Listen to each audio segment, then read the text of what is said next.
열왕기하 2장 23절 그리고 24절 두 절만 보겠습니다. 또 그가 거기에서 베델로 올라가더라. 그가 길에서 올라갈 때 어린아이들이 도시에서 나와 그를 조롱하며 이르되 너 대머리에 올라가라 너 대머리에 올라가라 하더라. 엘리사가 돌이켜서 그들을 보고 주의 이름으로 저주하였더라. 이에 숲에서 암곰 2마리가 나와서 그들을 가운데 42명의 아이들을 찢었더라. 아멘. 예, 하나님 말씀입니다. 곰들에게 찢긴 어린아이들, 이런 제목으로 여러분에게 말씀을 드릴게요. 오늘 우리가 이 본문을 대할 때 주의해야 될 점이 있는데, 여기 이제 어린아이들이라는 표현입니다. Little children 이렇게 되어 있는데, 이 표현은 이제 선악을 잘 구분할 줄 모르는 아주 나이가 어린 아이들, 이렇게 생각하기가 쉽습니다. 물론 이 영어 단어들의 그런 뜻이 없지 않습니다. 에스더서 3장 13절을 보면요, 그런 표현이 있어요. 그 어린이라고 번역된 게 있어요. 근번역에서. 그게 바로 이 little children 그 단어들을 어린이 이렇게 번역해 주고 있습니다. 이 표현은 예수님의 말씀 속에서도 등장하죠. 마태복음 18장 3절에 보면 너희가 회심하여 어린아이들과 같이 되지 아니하면 너희가 하늘의 왕국에 들어가지 못하리라. 읽어보신 적 있죠? 예, 그리고 또 마태복음 19장 14절에 이렇게 돼 있죠. 어린아이들이 내게 오는 것을 허락하고 그들을 금하지 말라. 이는 하늘의 왕국이 그런 자들의 것이기 때문이라. 자, 이 두 구절에서 어린아이들이 등장하는데 이때도 little children 그렇게 돼 있어요. 그런데 이때는 물론 이제 나이 어린 사람들을 얘기합니다. 우리 교회 얼마 전에 성경학교 했잖아요. 그때 참여했던 그런 아주 어린 아이들을 얘기한다고 볼 수 있죠. 이런 어린 아이들에게는 특별한 것이 있어요. 뭐냐면 어른들하고 좀 다른 거예요. 어린이들도 죄인인 건 맞죠. 그런데 어른들은 이런 고집, 그 다음에 자기가 살아온 어떤 관념 이런 것들로 막 단단해져 있다고 한다면 어린아이들은 어때요? 좀 고지고대로 듣는 면도 있죠. 그리고 천진난만합니다. 그러니까 말이나 행동에 꾸밈이 없고 자연 그대로인 그런 어떤 모습이 좀 남아있고 드러날 수 있다는 거죠. 그래서 예수님은 이런 어린아이의 그런 특성들을 들어서 우리가 하늘의 왕국이나 주님의 가져올 세상에 대해서 그리고 말씀을 대할 때 그런 어린아이 같이 되기를 바라는 것을 표현해 주셨다 이렇게 생각을 합니다. 그런데 그런 의미로 여기 42명이 이제 그 어린아이들이 아주 우리 초등부에 저학년의 그런 어린아이들 같은 그런 어린아이들이었다라고 하면 굉장히 끔찍한 일이 아닐 수가 없습니다.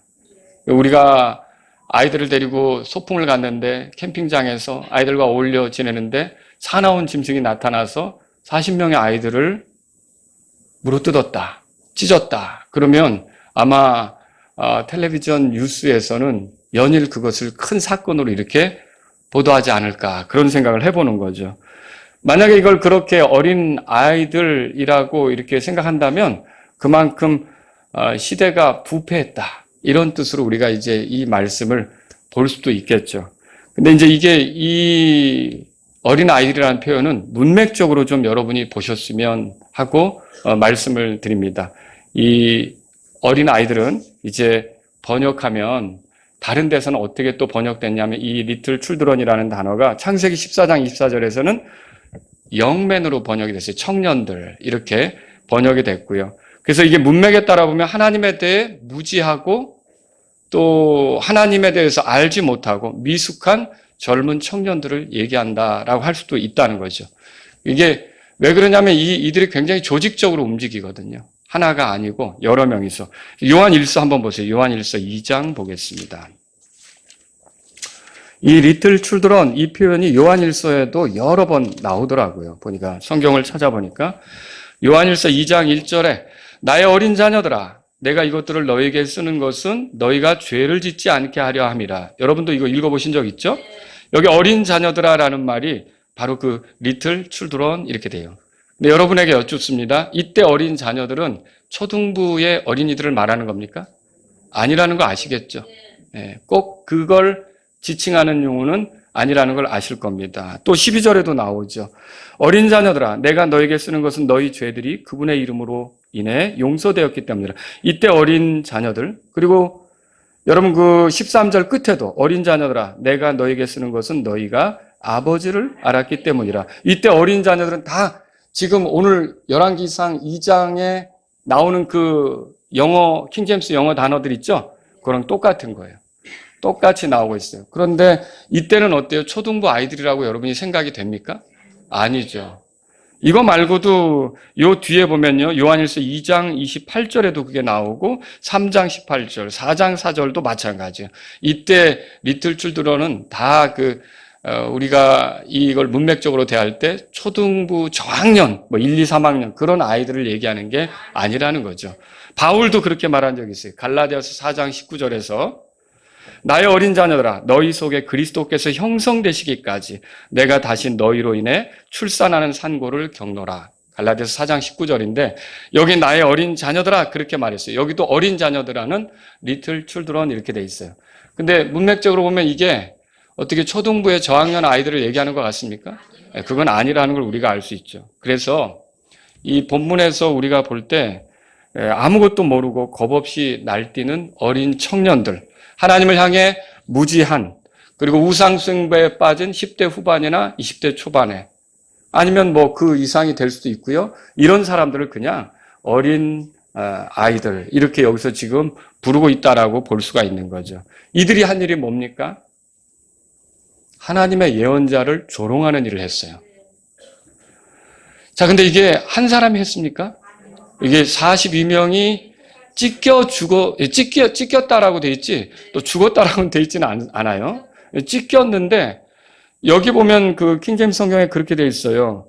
그들 가운데 24절에 보면 42명이라고 했기 때문에 이 모인 수가 42명입니까? 딱? 더 많은 거죠. 우리가 그 수는 알 수가 없어요. 더 많이 모였어요. 그런데 찢긴 사람만 몇 명이에요? 42명이다. 아마 우왕좌왕하면서 도망갔겠죠. 도망갔지만 두 마리의 곰이 이 사람 저 사람 이제 물어 뜯은 거죠. 찢은 거죠. 몇 명 죽었는지는 또 정확히 나오지도 않습니다. 우리가 42명이 다 죽었겠거니라고 생각하지만 여기는 이제 찢겼다라고 나오는 거죠. 그렇게 표현이 되어 있습니다.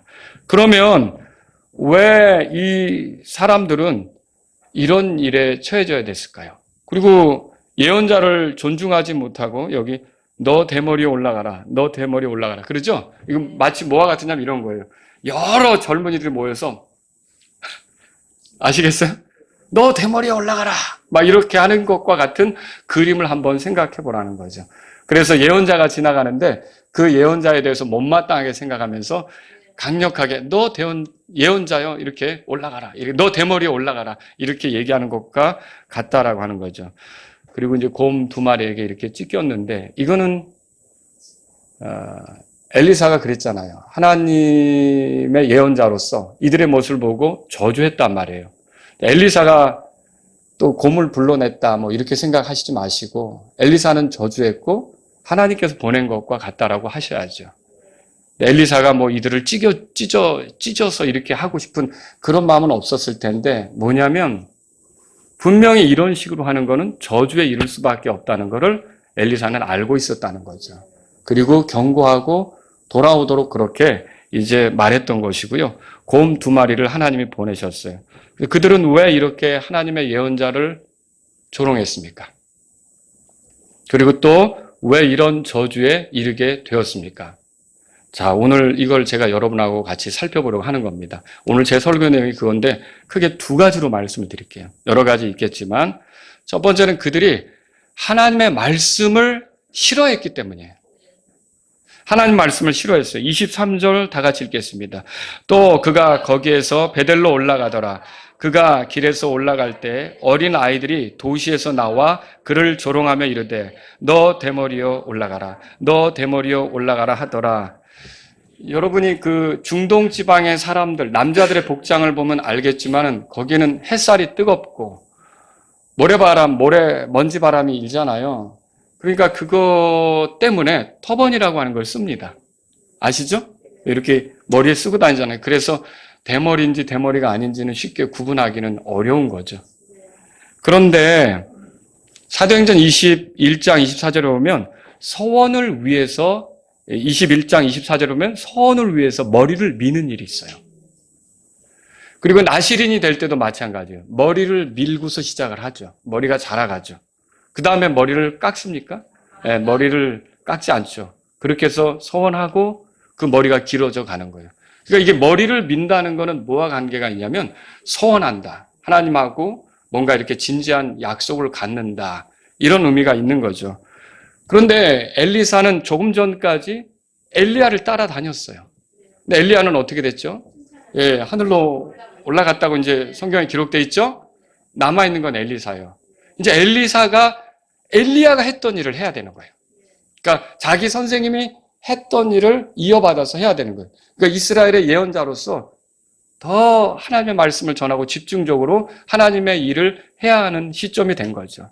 이때 엘리사로서는 충분히 자기에게 주어진 그 일들을 엘리야처럼 잘 하기 위해서 하나님께 이렇게 어떤 머리 미는 그런 서원 같은 그런 것들을 했을 수 있다고 보여집니다.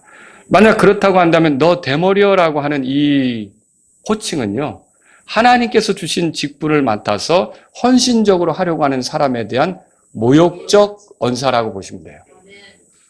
근데 이 사람은 머리를 밀고서 이제 더 하나님을 위해서 충직하게 이렇게 예언자로서의 길을 걸어가려고 하는데 너 대머리여라고 하면서 조롱하는 것과 같은 거죠. 그래서 이게 엘리사를 비난하고 있다 이렇게 보시면 되겠습니다. 그리고 여기서 이렇게 말하죠. 너 대머리여 뭐라고 합니까? 올라가라. 올라가라. 이것은 앞에 있었던 사건에서 좀 왜 이런 말을 했는지 찾아볼 수가 있는데 열왕기하 2장 보세요. 거기 보면 11절에 11절 다 같이 읽겠습니다. 또 이 일이 일어났으니 곧 그들이 계속해서 가면서 이야기하는데 보라 불병과 불말들이 나타나 그들 둘을 떼어놓고 엘리야는 회오리바람을 타고 하늘로 올라가더라. 그들 둘 엘리야하고 엘리사가 같이 갔잖아요. 그들 둘을 떼어놓고 엘리사는 남고 엘리야는 회오리바람이 들어 하늘로 올라갔다는 거죠. 그러니까 엘리야가 하늘로 올라갔다는 거는 이제 소문처럼 퍼지게 된 거예요. 그런데 이 엘리사를 놓고 이 사람들이 너 대머리여 올라가라 이렇게 말하는 거 있죠. 이게 무슨 뜻이냐는 거예요. 너도 엘리야처럼 올라가 봐라.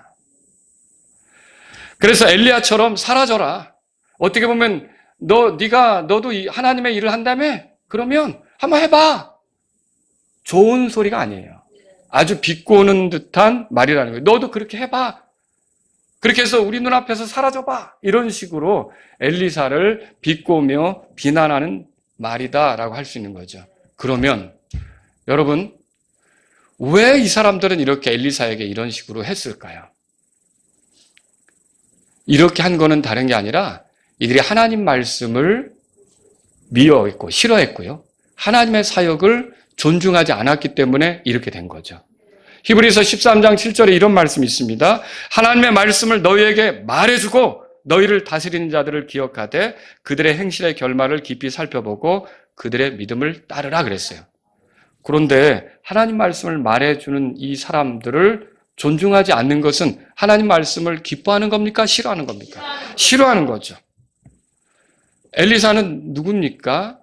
엘리야가 기름을 부어서 예언자로 세운 사람이에요. 근데 엘리야는 그냥 했겠어요? 하나님이 그렇게 하라고 했죠. 그렇게 하나님이 명령하셨기 때문에 그렇게 한 거예요. 그래서 엘리야가 하던 일을 이어서 하도록 하나님께서 엘리사를 부르신 거죠. 엘리사를 부르신 거예요. 그래서 엘리야나 엘리사는 모두 하나님 말씀의 전달자였던 거예요. 그런데 이런 하나님의 말씀에 대한 경멸하는 태도, 하나님 말씀을 불편하게 생각하는 태도, 이런 것이 있다 보니까 하나님 말씀을 전달하는 전달자도 모욕하고 비난하고 함부로 하는 것을 보여준다라고 하는 거죠. 하나님 말씀을 존중했다면 이렇게 하지 않아요. 하나님 말씀을 귀하게 생각하는 사람들은 여러분 고넬료의 집에 이 하나님께서 고넬료에게 그 환상을 통해 말씀하셨잖아요. 베드로를 불러와라. 요바에 있는 베드로를 불러오면 그가 너희 집안에 구원 얻을 말씀을 줄 거다라고 하니까 베드로가 들어올 때 어떻게 하던가요? 바짝 엎드려서, 근데 베드로는 일어서라, 나도 사람이다, 그렇게 했죠. 그렇지만 어때요? 고넬료의 심정에서는요, 나에게 하나님의 메시지를 전해준다는 게 너무 귀하니까 자기를 낮춘 거죠. 낮춘 거예요. 그러니까 하나님 말씀을 존중하는 사람들은 하나님 말씀을 가지고 전달하는 사람, 하나님 말씀을 가지고 살아가는 사람들도 존중할 수밖에 없다는 거죠. 근데 이 젊은이들은 하나님의 말씀을 존중하지 않다 보니까 결국 하나님 말씀의 전달자도 가볍게 여기는 그런 일을 보여주었던 거죠. 24절 보세요. 오늘 본 말씀에. 그래서 엘리사가 그들을 이제 저주하게 되죠. 24절 읽겠습니다. 엘리사가 돌이켜서 그들을 보고 주의 이름으로 저주하였더라. 이에 숲에서 암곰 2마리가 나와서 그들 가운데 42명의 아이들을 찢었더라 그랬어요. 여기 엘리사는요, 이런 식의 삶이라는 것이 하나님께 저주받을 삶이라는 걸 알고 있었던 거예요. 그래서 저주에 대해서 말한 거예요. 그리고 이제 이 순간 어떤 일이 벌어지면 하나님께서 암곰 2마리를 이들에게 보내셨던 거죠. 이 곰 2마리가 달려들어서 사람을 찢었는데 그들 중에 42명을 찢었던 거예요. 그러니까 그들이 더 있었다는 거죠. 더 조직적으로 예언자의 가는 길을 막고 막 소리치면서 비난하고 이렇게 했던 걸 알 수가 있는 거죠. 주께서는 사람을 다루시고자 때때로 짐승을 사용하실 때가 있었습니다. 발람 예언자가 발락의 물질에 사로잡혀 이스라엘을 저주하러 이렇게 움직일 때 그 길을 막아선 짐승이 있었죠. 나귀죠, 나귀. 말까지 했잖아요. 그렇죠? 그러니까 하나님의 말씀이 있는데도 그 말씀을 존중하지 않고 가니까 하나님께서 그 짐승을 통해서 그를 일깨우시는 일을 했었다는 거죠. 또 여러분, 그 열왕기상에 보면은 그런 일이 있었어요. 그 여로보암 시대에 이스라엘이 우상 숭배에 빠져 있었잖아요. 그러니까 저 남쪽 유다에서 하나님의 사람 하나가 올라와서 이 여로보암이 만든 제단이 어떻게 될 것이며 하나님께서 어떻게 이 문제들을 정리하실 것인지를 예언하거든요. 그런데 하나님께서는 그 하나님의 사람에게 왔던 길로 가지도 말고 먹지도 말고 마시지도 말고 그렇게 했잖아요. 그런데 베델에 사는 어떤 늙은 하나님의 사람, 늙은 예언자가 이렇게 찾아가서 나도 예언자인데 우리 집에 와서 이렇게 먹고 마시고 이렇게 하라. 근데 하나님이 나에게 그렇게 하지 말라 그랬다. 근데 하나님께서 나에게 당신을 모셔서 그렇게 하라고 했다. 어떻게 했어요? 먹고 마셨죠? 자, 그 사람이 하나님 말씀을 존중하지 않았죠. 전달은 했습니다. 근데 존중하지 않다 보니까 어떤 일이 벌어졌어요? 사자가 나귀를 타고 가는 그 사람을 덮쳤어요. 그 사람이 죽었어요. 그런데 그 사자가 그 사람을 쓰러뜨리고 먹었습니까? 그 나귀는 옆에서 사자하고 같이 있었죠? 나귀를 잡아먹었어요? 목적은 뭐였을까요? 그 사람을 죽이는 것이었어요. 여러분이 그 사건을 이해하기 어려워할 수도 있습니다. 하지만 그 사건을 통해서 이 북쪽 이스라엘의 늙은 예언자는 뭘 깨달았냐면 이 사람이 진짜로 하나님이 보낸 예언자라는 걸 알았고요. 이 사람 말대로 될 것을 알았던 거죠. 하나님께서는 뭔가를 이렇게 일깨우시게 짐승들을 사용하실 때가 있는데 지금 북쪽 이스라엘의 이 젊은이들이 심각하게 잘못하고 있다는 것을 알려주시기 위해서 암곰 2마리를 사용하고 있다고 보시면 되겠습니다. 자, 이렇게 왜 예언자를 조롱합니까? 하나님 말씀을 기뻐하지 않으니까. 하나님 말씀을 싫어하니까 그렇게 한다는 거죠. 두 번째는 뭐냐면요. 그들이 거짓을 좋아하기 때문이에요. 베델이라고 하는 도시가 23절에 소개되어 있어요. 그리고 그 도시에서 나왔다고 우리가 킹제임스 성경을 통해서 볼 때 볼 수가 있어요. 그럼 베델이라는 도시에 대해서 생각을 해봐야겠어요. 베델은 무슨 뜻입니까? 하나님의 집이라는 뜻이에요. 이름은 굉장히 좋아요. 그들이 하나님의 집이라는 이름을 가진 도시에 살고 있었던 거죠.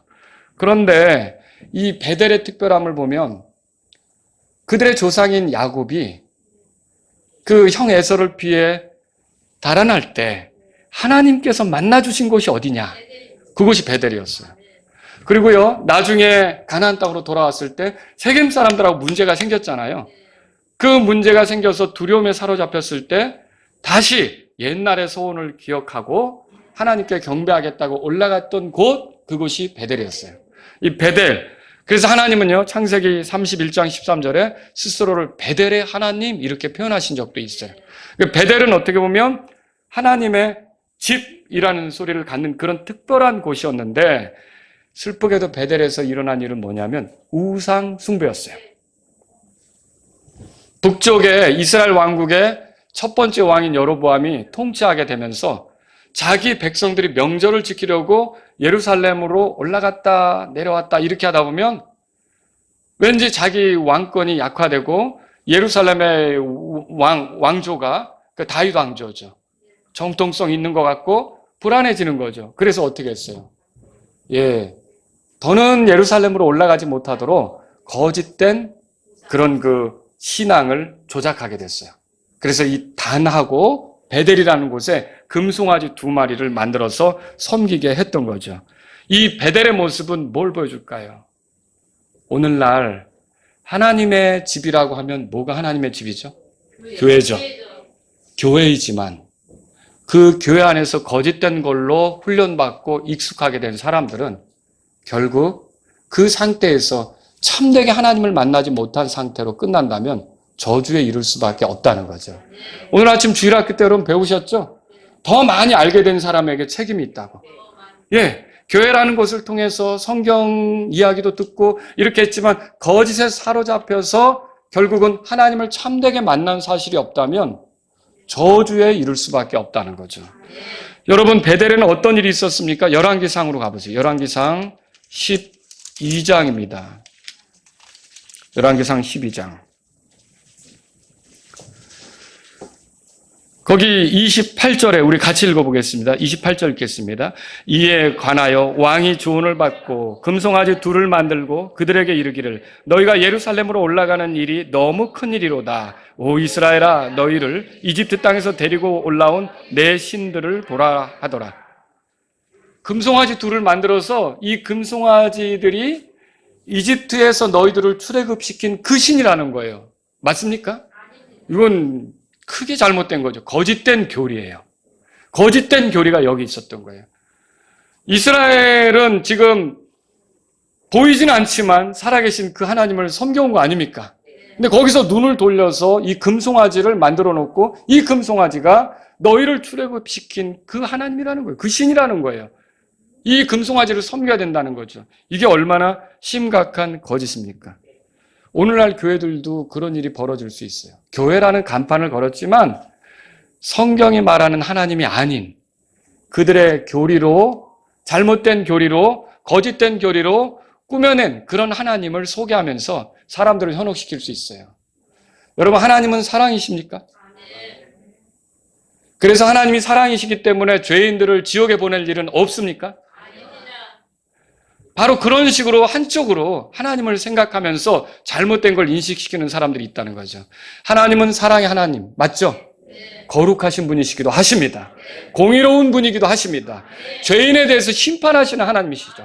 그래서 구원의 기회를 주지만 오래 참고 기다리지만 거부하고 고집 부리고 완고하게 자기 멋대로 가는 사람은 하나님께서 오래 참고 기다리시다가 마침내 그 기다림을 멈추실 때는 그를 심판으로 던져 넣을 수밖에 없는 거죠.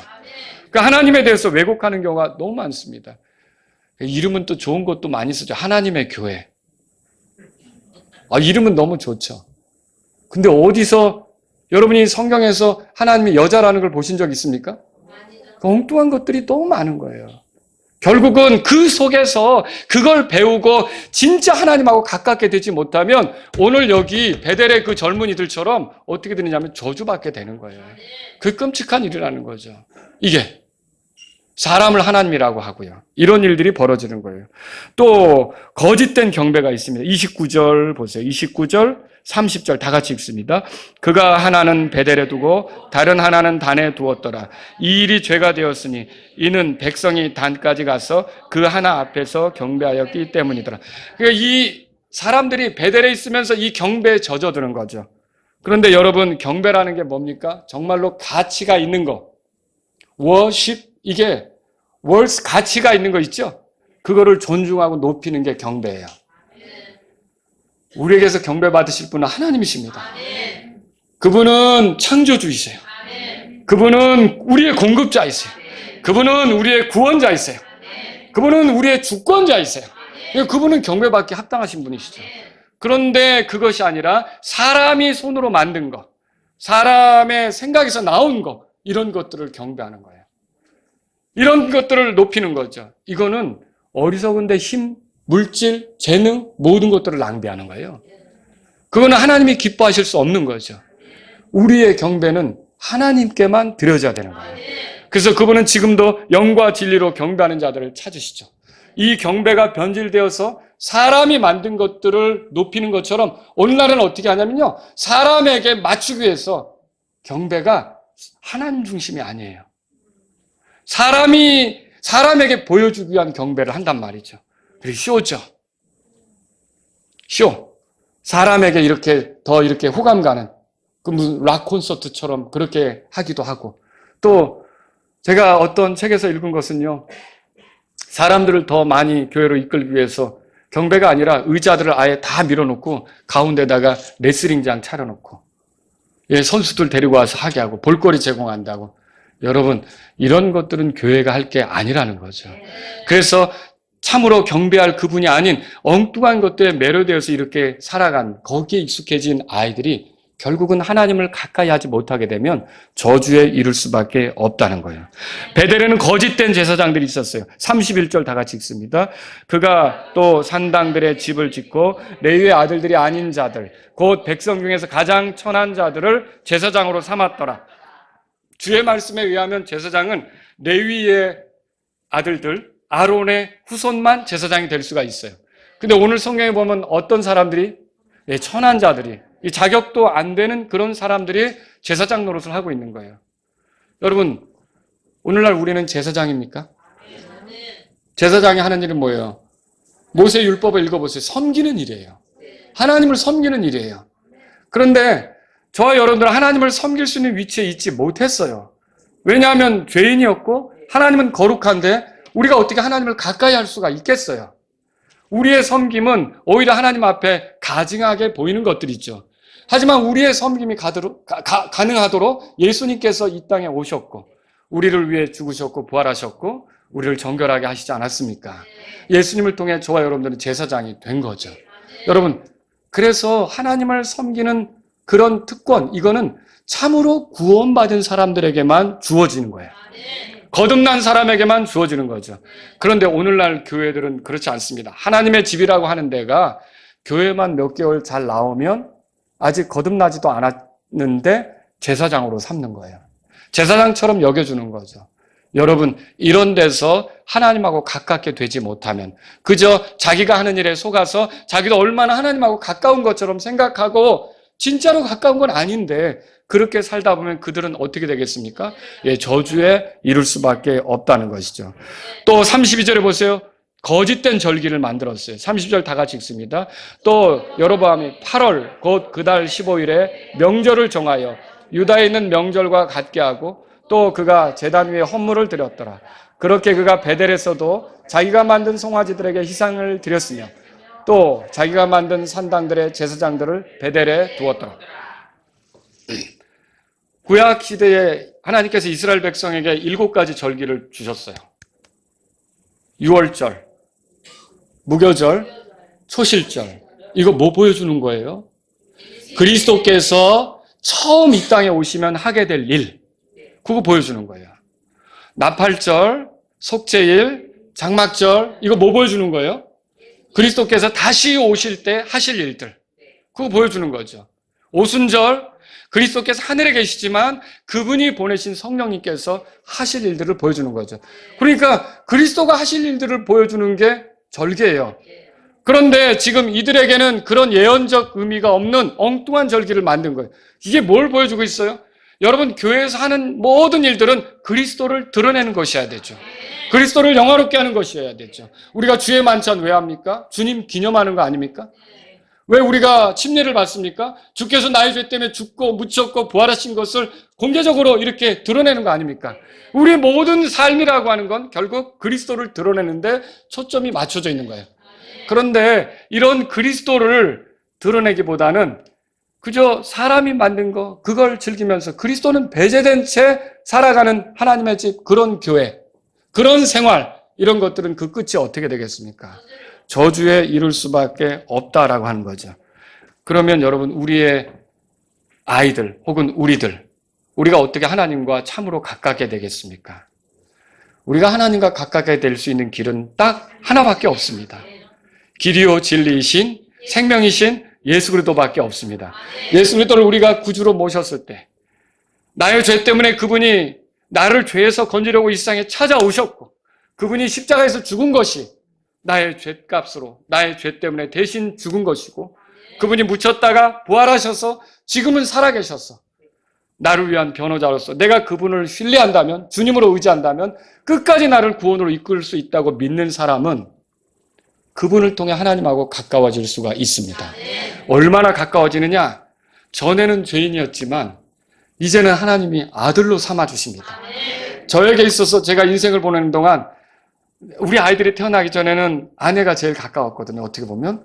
근데 아내랑 살다 보니까 아이들이 1, 2, 3가 태어나는 거예요. 근데 이들도 저에게는 멀리 할 수 없는, 굉장히 가까이 할 수 있는 그런 존재들이 된 거죠.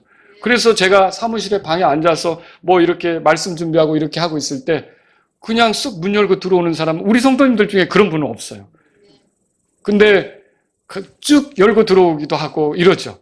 그만큼 가깝다는 거 아닙니까? 여러분, 하나님은 우리 아버지요. 우리는 아들로서 굉장히 가깝게 된 거죠. 이렇게 만들어주신 분이 예수님이라는 거예요. 그래서 아무리 하나님의 집에 있었어도 이 예수님을 통해 하나님하고 가까워진 사실이 없으면 그건 아직 소망이 없는 거예요. 그 끝은 저주가 될 수밖에 없는 거죠. 여기서 벗어날 수 있는 유일한 길은 뭡니까? 예수 그리스도를 바르게 알고 그분을 신뢰하고 그분을 구주로 자신의 주님으로 믿는 것밖에 없다는 거죠. 어떤 사람은 모태신앙을 운운합니다. 그래서 잘 믿는 것처럼 얘기하죠. 어떤 사람은 자기가 교회에서 해온 것들을 자랑스럽게 얘기합니다. 그거 다 소용없습니다. 그날의 주여 주여 내가 주의 이름으로 뭘 했고 그 말 자체가 잘못된 거예요. 그때 이 주님께서 뭐라고 하십니까? 내가 너를 결코 모른다고 그러잖아요. 왜 마지막 때 그런 소리를 듣습니까? 그날에 자기 자랑을 늘어놓지 예수님 자랑이 없는 거예요. 여러분의 자랑은 예수님이십니까? 예수님이 여러분의 기쁨이십니까? 예수님이 나의 생명이시고 나의 즐거움이시고 나의 소망이시고 나의 찬송 주제가 되십니까? 그 사람들은 하나님하고 아주 가까운 사람들이에요. 하나님은 죄로 멀리 떨어져 있던 우리가 그분과 가깝게 되도록 예수 그리스도를 보내신 거예요.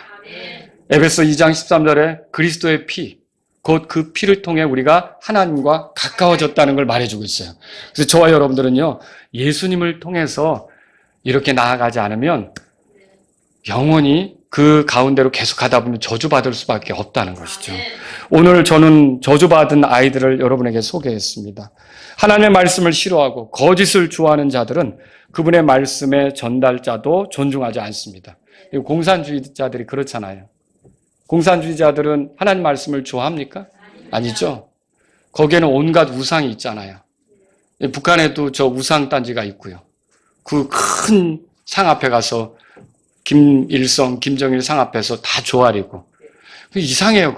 거기는 좀 변칙적인 그런 공산주의, 사회주의 이론을 가지고 있는 것 같아요. 원래 하나님을 이렇게 배척하는데 거기는 김일성, 김정일이가 하나님처럼 숭상되고 있잖아요. 이거 다 우상이고 거짓이라는 거죠. 여러분, 이 말씀은 우리가 오늘날 우리의 자녀들을 어떻게 가르쳐야 하는지 보여줍니다. 아니, 우리 스스로가 어떻게 살아야 되는지도 보여주는 거죠. 그래서 제가 2가지 말씀드리고 끝낼게요. 첫 번째로, 우리는 우리의 자녀들에게 하나님 말씀을 존중하는 것을 가르쳐야 합니다. 성경을 읽도록 도와주고요. 성경을 읽도록 격려하고요. 성경을 묵상하도록 도와주고요. 성경을 암송할 수 있도록, 하나님 말씀을 암송할 수 있도록 도와주고요. 성경을 풀어주는 설교를 듣도록, 그걸 사모하도록 도와주는 거예요. 근데 그거 어떻게 도와줍니까? 나는 안 읽어요. 그렇지만 너는 읽어야 돼. 이건 아니라는 거죠. 나는 예배가 별로 중요하지 않은데 너는 꼭 가야 돼. 이거 아니라는 거죠. 어떻게 해야 되겠습니까? 우리 스스로 먼저 하나님 말씀을 가까이 해야죠. 읽어야죠. 묵상해야죠. 그리고 하나님 말씀을 듣는 자리로 부지런히 나아가야 되죠. 여러분, 우리가 왜 우리 아이들을 옆에 데리고 앉아서 예배드립니까? 우리 아버지는 다른 데서는 웃고 즐겁고 막 이렇게 하는데 어떻게 이 시간에 이렇게 진지하게 저걸 들으려고 할까? 저것이 도대체 무엇이길래 저걸 향하여 귀를 내주고 계실까? 우리 아버지는 왜 이 시간을 귀하게 생각하실까? 여러분, 아이들은 그걸 자연스럽게 보고 배우면서 하나님 말씀을 존중하는 것을 배워야 된다는 거죠. 우리 먼저 그렇게 살아야 되는 거죠.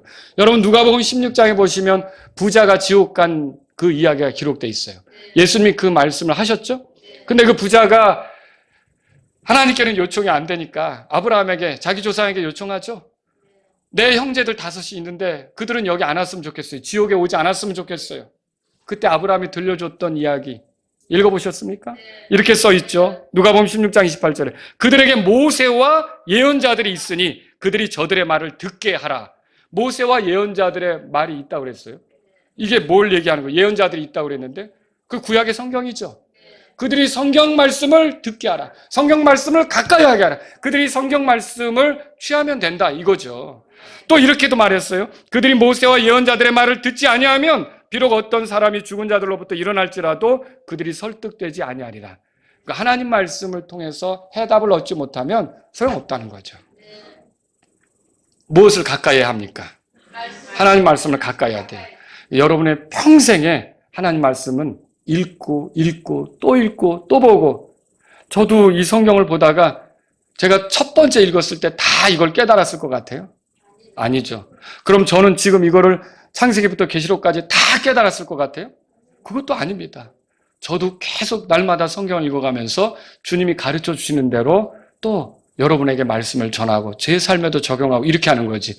평생 사랑하고 평생 읽어야 될 책이 하나님 말씀의 책입니다. 그러니까 저와 여러분들은 하나님 말씀을 존중하는 것을 배우고 또 보여줄 수 있고 아이들에게 가르치려고 해야 된다는 거죠. 이사야서 66장 2절에 주가 말하노라. 그러나 나는 이런 사람, 곧 가난하고 통회하는 영을 가진 자, 내 말에 떠는 자를 보살피리라. 하나님 말씀에 떠는 자를 보살핀다고 그렇게 말하고 있어요. 오늘날 우리는 우리 자녀들에게 이것저것 가르칠 수 있습니다.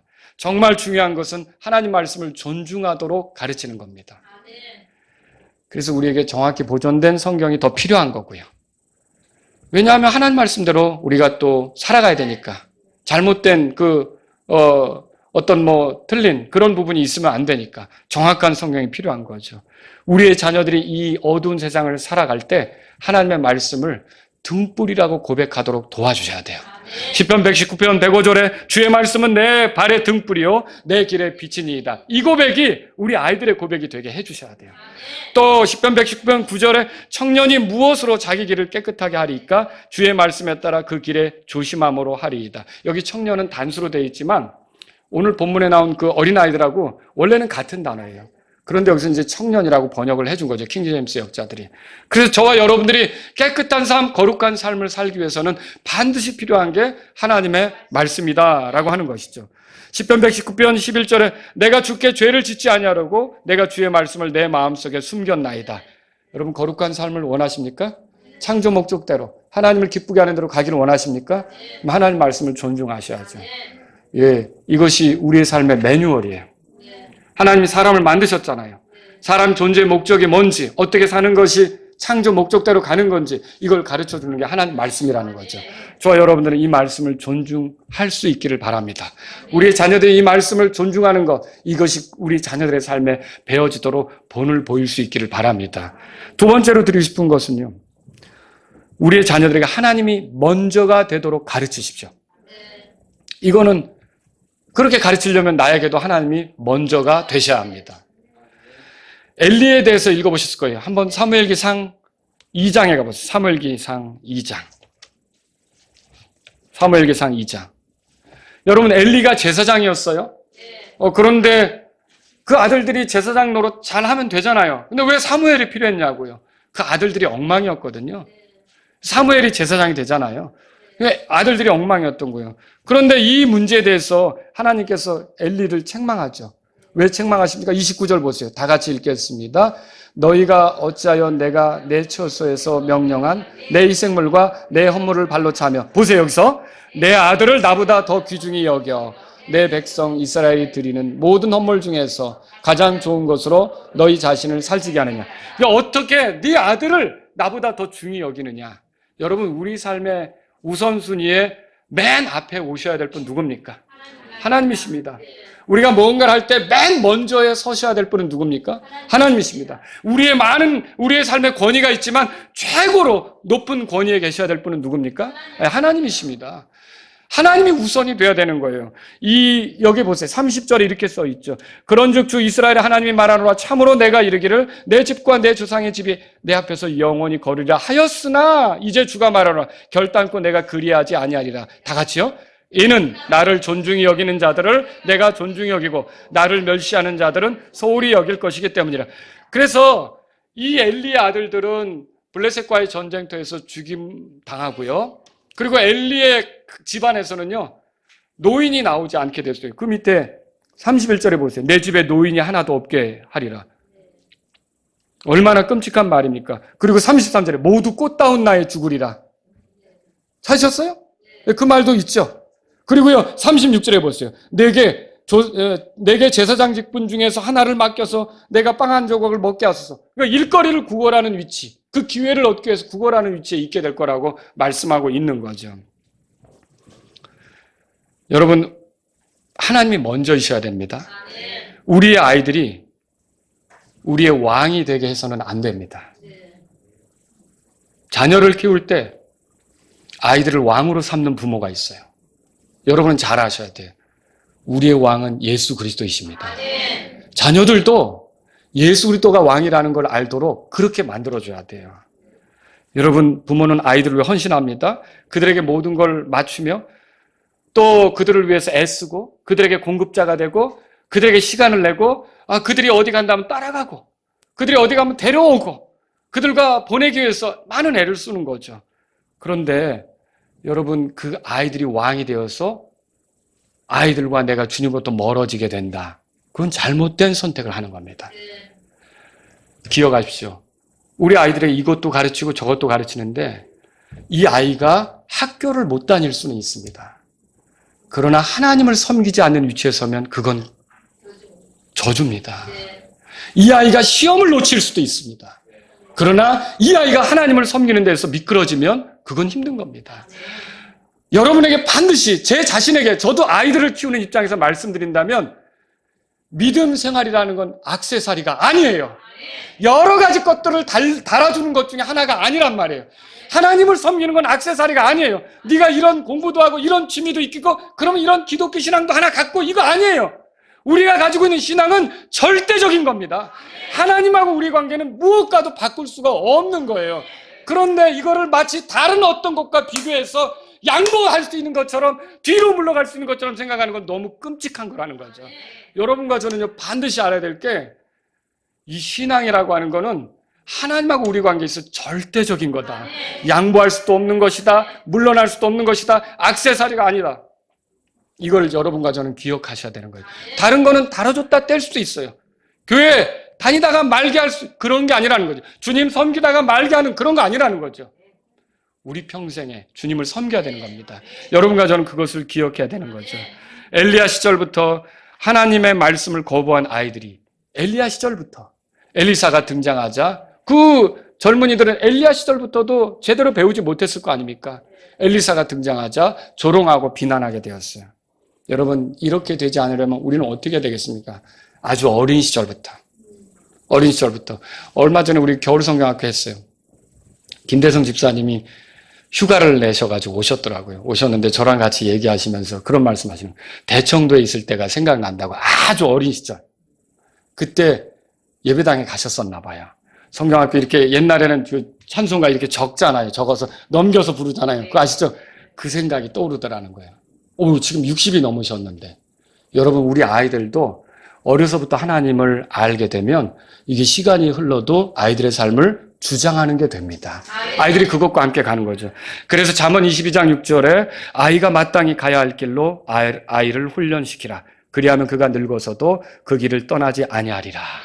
여러분, 내가 나중에 아이들이 좀 공부 다 시키고 그때 할게요. 여러분, 늦습니다. 그때 세상의 것에 빠져버리면 그 아이들을 하나님께로 당기는 것이 더 어렵습니다. 여러분과 저는요, 거짓이 아닌 참된 하나님 말씀으로 아이들을 훈련시켜서, 아이들을 가르쳐서 하나님 말씀을 존중하게 하고 하나님을 존중하게 그렇게 돕는 아버지 어머니들이 되기를 바랍니다. 다 같이 일어서시겠습니다. 오늘 이 말씀을 들으신 여러분 가운데 하나님 아버지, 제가 이 말씀을 듣고 보니 제 자녀에게 본이 되어야겠습니다. 제가 제 자녀에게 본보이는 말씀을 사랑하고 주님을 가까이는 본보이는 삶을 살기를 원합니다. 이런 분이 있다면 이 시간 주님 앞에 나아가십시오. 하나님 아버지, 제가 제 자녀들을 말씀으로 잘 도와주고 양육하기를 원합니다. 우리의 자녀들이 하나님을 공경하고 주의 말씀을 존중하고 주님을 사랑하는 아이들로 성장하도록 도와주십시오. 이런 분이 있다면 이 시간 주님 앞에 나아가십시오. 하나님 아버지, 우리 교회에서 자라나는 아이들이 어려서부터 하나님을 존중하고 하나님 말씀을 기뻐하면서 하나님의 말씀대로 살아가는 아이들이 되기를 원합니다. 이런 분이 있다면 이 시간 주님 앞에 나아가십시오.